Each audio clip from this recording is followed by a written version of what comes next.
fruits ကိုဖုံးဆုပ်လေးနဲ့စော်တာ day 1 မှာပဲ live fruit ရခဲ့ပါတယ် Oh my god! Wow! Yo, what's going on guys? I'm Small Brain Burmese. ဒီနေ့မှာတော့ blood fruits ကိုကျွန်တော်မှရှိတဲ့တစ်ခုတည်းသော entry level ဖုန်းလေးနဲ့စော်မှာပါတနည်းအားဖြင့်ဖုံးအဆုပ်ကိုဗျာ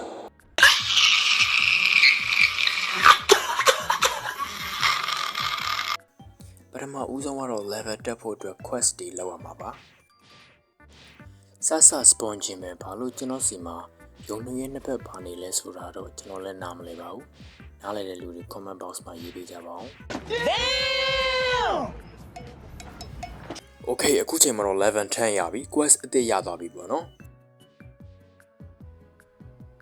နောက်ထပ် quest တွေလောက်ရမယ့်နေရာက jungle ပဲဖြစ်ပါတယ်ခင်ဗျာအခုလောက်ရမယ့် quest ကတော့ကျွန်တော်အနေနဲ့ monkeys တွေနဲ့ချရမှာပဲဖြစ်ပါတယ်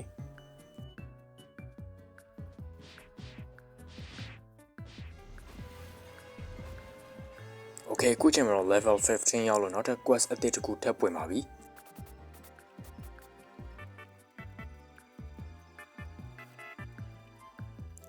Okay အခုကတော့ကျွန်တော် gorilla king နဲ့ချရမှာပါ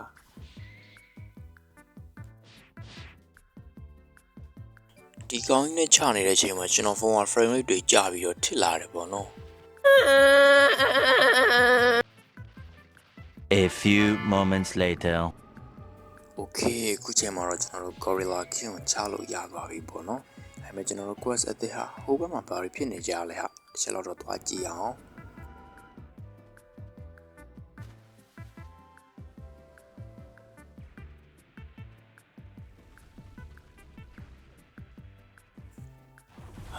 ဘာတော့ငါ့ကိုတစ်ချက်တည်းနဲ့လာချတော့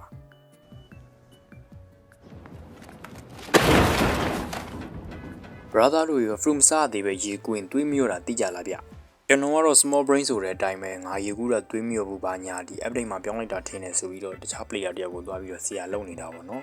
အဲကြမှာပဲသူက fruit စားပြီးမှသွေးရော်တယ်ဆိုပြီးတော့ပြန်ပြီးတော့ကျွန်တော်ရှင်းပြသွားပါတယ်お前はもう死んでいる Okay အခုချိန်မှာတော့ pirate villain မှာ level 40ရောက်လို့ Bruce တွင်နဲ့ချရတော့မှာပါ level 50ရောက်ရင်တော့ကျွန်တော်ရဲ့ပထမဆုံး fruit ကို0စီမှာဖောက်ရမှာဖြစ်ပါတယ်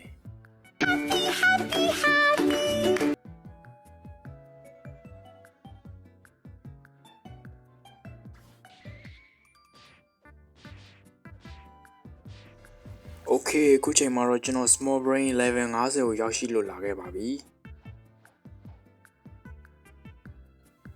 ကျွန်တော်အခု jungle ကိုပြန်သွားပြီးတော့ fruit ဖောက်တော့မှာပဲဖြစ်ပါတယ်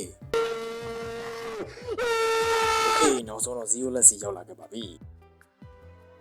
Hello I'm Zeolus I sell random physical fruits to people once every 2 hours want to buy a random fruit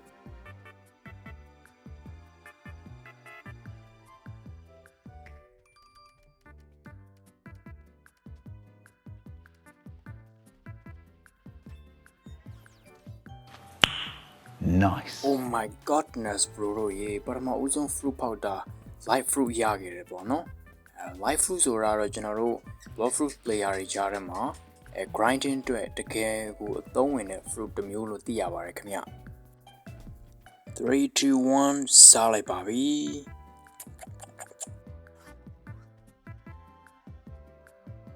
Wow look at that guys how is it amazing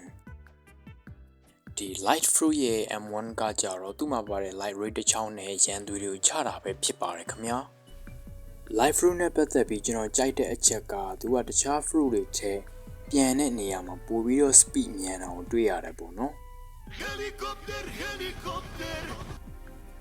Okay ဒီနေ့ကျွန်တော်ရဲ့ဖုန်းအဆုပ်လေးနဲ့စော်တဲ့ block fruits day 1တော့ဒီလောက်ပါပဲနောက်နေ့တွေမှာပြန်လဲဆုံတွေ့ကြရအောင်ပြီးတော့ကျွန်တော် small brain ကိုချစ်တယ်ဆိုလို့ရှိရင်လည်း like and subscribe နဲ့ကူညီပေးကြပါအောင်ဗီဒီယိုအသစ်တွေတင်တိုင်းနောက်မကျရအောင်လို့ notification bell လေးကိုလည်းနှိပ်ဖို့မမေ့ကြနဲ့နော်အားလုံးပဲကျေးဇူးတင်ပါတယ် See you all next time